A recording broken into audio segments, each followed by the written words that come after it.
Now, as you know, in our PR program, we often have journalists from top tier outlets come in and actually meet all of our members. They sit down and actually ask questions about their pitch, coach them through every aspect of their PR, because let's be honest, what better way to understand how to get featured than from the journalist, someone who's actually writing these articles? So today is all about gift guides. We have had many sessions where I've had gift guide writers who write about the best products of the season that you should gift to him, her, parents, pets, you name it. And you will hear a series of questions from two journalists, one who writes for Forbes, Refinery, Brides, Birdie, Brit& Co., and the other one who writes for New York Post Shopping. So let's get into the episode.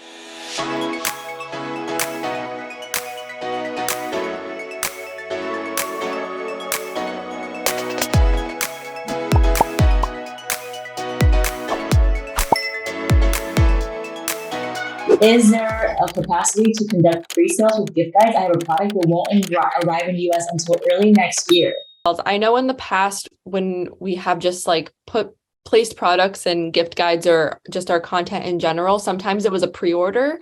And in that case, we actually do report on pre-orders because while we may not see the revenue that month, it'll come later. So we're not opposed to pre-orders. Amazon, features them all the time. A lot of fashion websites feature pre-orders for bags and for dresses all the time.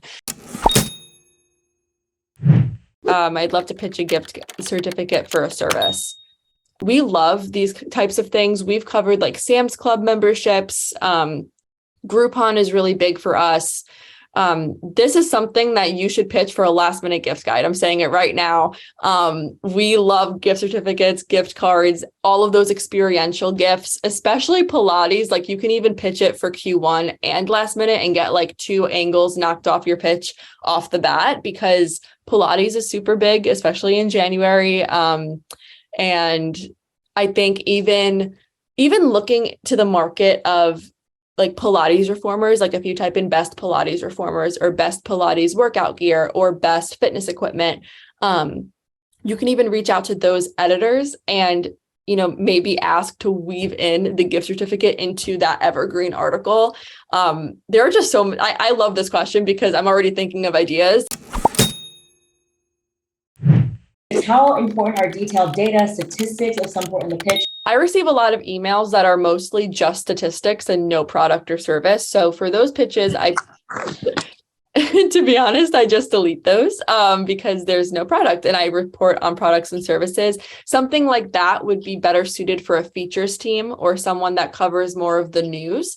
For statistics, though, there is a really brilliant way to weave them in if it does add value to your product or service. So, the first thing that comes to mind, because I've just worked on this as a project in college, but if there's some kind of paid dating app, let's say, and there's a statistic on dating during COVID or dating virtually or, just like different things like that. That's so interesting to at least me to read about and to incorporate. So if I do cover that app in a story, then I would, of course, love to, include that statistic because for my coverage, I always ask for interviews, whether it's a founder interview or a brand interview, or like a dermatologist, a medical expert, just someone to kind of give the overall product and service more authority. So definitely a green light for statistics. I just don't know if I would lead with that in like a subject line, but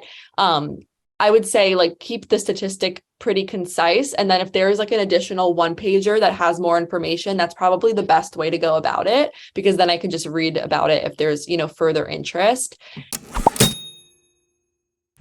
How do you eloquently offer more information on your product without offering a sample? For the most part, samples are not required. And I know it's kind of weird to hear me say this as the writer, because like who would turn down free products? Like that's so cool. But at the end of the day, unless it's a product review and unless we're guaranteeing coverage, at least for me, I don't request samples unless it's a new brand that in order for me to see that it's different, I would kind of have to like experience it or taste it or do something. How do you pitch a product for a gift guide that's not usually a gift? Like Andrea's, the boudoir photography. Yeah, I think Andrea's is a really good case study.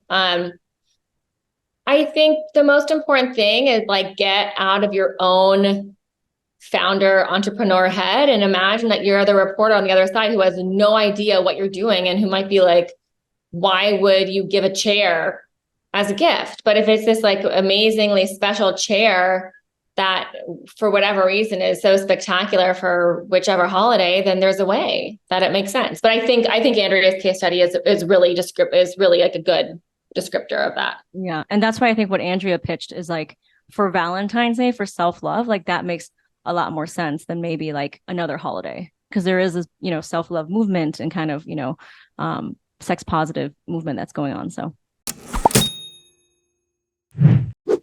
are books good for gift guides? Absolutely. And plenty of people write gift guides just about books. Pitch the same journalist for both inclusion in a gift guide and to share my expertise in an article. I think this is I understand the question. Ultimately, yes, you can pitch both of these, but the pitches need to be completely different.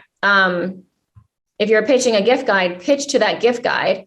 And if you want to pitch thought leadership or expertise, I think you have to pitch something very specific and call out a trending topic. Valentine's Day, what about single people? I'm a therapist who works with people who have just gone through a breakup. I'm happy to comment on, Singles Day. Let me know if I can help. Here are 3 bullet points of what I like to talk about. Can we mention other publications in our pitch? Like Forbes said it was the product of the year. I don't think it helps. Media outlets are competitive with one another. Often if one media outlet has covered something, someone else will not want to cover it. People often want an exclusive. If it's big enough news, like major news, multiple places will cover it. But often people do it all the time, to be honest to me. Oh, we were included in Fortune, what about for Forbes? Then it just becomes, it's no longer news if another media outlet covered it. It's not that you can't continue pitching it if someone else covered. It just should be a slightly different angle, and you don't need to mention. If it's an award, that's different, but coverage, no, not worth it. But what if it's not a launch? What if it's just like a general angle, and just for their credibility, they can say like we were, also mentioned, like my yoga mat was also in Pop Sugar with great reviews, things like that. I think it's nuanced. I think generally speaking, no. But if you're a founder pitching and you're very comfortable with your pitches and you're being conversational and you're also calling out the reporter's other work, I really like this. I really like that. I thought this might be interesting. Funnily enough, Pop Sugar had actually covered this. I think it's doable, but I think you have to be really good about it, because I've seen it where it's just a blanket, hello, Mr. Lushing, and I'm obviously not a man. Also, we were covered in these 3 other places. Like, it doesn't help. It just is more clutter on the email. So is it okay to send my explainer video in an email? I think it's always okay to send an explainer video as a link in an email under your signature if you want to link it, but I would expect maybe 5% of people max to actually click it. I think it can be helpful if someone has some extra time, but I think assuming someone has the 3 minutes to watch a thing about your product is a little unrealistic. It really I just want to scan an email and know what it is and move on. I don't want to open another window, watch a product video. It can be a lot, but if you stick it under your signature and you don't have to think about including it, it just happens. Maybe it'll be helpful for a couple people and then it'll be worth it. Question: is it okay to combine Christmas and Valentine's gifts? Well, I think gifts are gifts. So, obviously if it's not Christmas anymore, I wouldn't put, Christmas for when you're pitching, after Christmas. So, I think what you can do is pitch during Christmas and then follow up again for Valentine's Day, but maybe pick different products.